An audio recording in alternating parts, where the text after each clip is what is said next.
ആയിഷുദ് എവിടെ പോയി? ഒരു കട തുടങ്ങി കൊടുത്തിട്ട് ഓളിവിടെ കാണാനില്ല.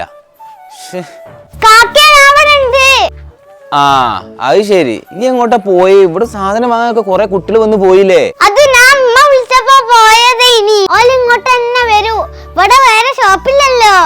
അത് ശരിയാണ്. ഇതായാലും ഇവിടെ നോക്കിട്ടോ, കാക്കൊന്ന് അങ്ങാടി പോയിട്ട് വരാം. പിന്നെ എപ്പോഴേ പറഞ്ഞാ കടൊന്നുമില്ലട്ടോ. ഇതെന്താ ഇങ്ങനെയൊക്കെ പറയാ? ഞാൻ കടൊന്നും ചോദിച്ചില്ലല്ലോ. നിങ്ങളോണ്ടല്ല, ഓനോടാ. ഓന് നല്ല സാധനം വാങ്ങി കള്ളം പറഞ്ഞു പോയതാ. ഓ അങ്ങനെ. ഞങ്ങളേലൊക്കെ പൈസ ഉണ്ട്. പൈസ ഒന്നങ്ങൾ പറഞ്ഞോട്. ഇങ്ങക്ക് എന്താ വേണ്ടിയെന്ന്? 2 ബമ്പര മുട്ടായും 2 പുളിയച്ചാറും. എനിക്ക് 3 ആനിമൽ മുട്ടായും പിന്നെ 2 ഇമ്മിളിയും.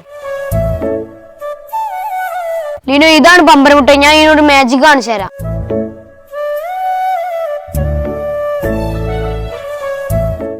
കണ്ടോ കണ്ടോ, അത് കറങ്ങ നോക്കി.